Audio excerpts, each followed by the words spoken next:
talking about this blue wave? I don't think so. I don't think so. Democrats have an uphill battle to take back the Senate this November. 3 of the top 5 races most likely to flip parties are held by Democrats. But these candidates are also hanging on by the skin of their teeth in states that President Trump won by a lot in 2016. Here's a look at the races that could shape the Senate majority this November. In Arizona, Republican Jeff Flake is retiring, and 2 talented members of Congress are battling it out to replace him. Democrat Kyrsten Sinema and Republican Martha McSally. This race looks like a toss-up, and that's good news for Democrats because of the conservative underpinnings of the state. I've not seen Josh Hawley break a sweat yet. That's our job between now and November. Let's see if we can make him sweat.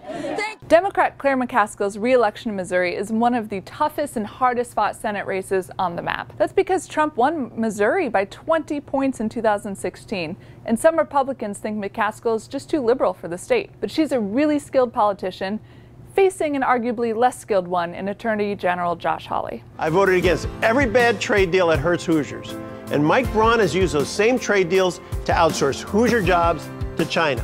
That's the difference. I'm Joe Donnelly, I'm made in America, and I approve this message. So at the beginning of this election cycle, Democrat Joe Donnelly in Indiana was considered by both sides to be one of the Democrats most likely to lose. But he's hanging in there, in part because his Republican opponent, businessman Mike Braun, is kind of a novice. Polls show this race tide even leaning toward Donnelly in this conservative state. Now, Mr. President, you know a little bit about gold.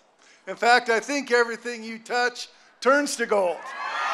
In Nevada, Dean Heller is Republicans' most vulnerable senator by far. He's running in a state Hillary Clinton won that is trending blue.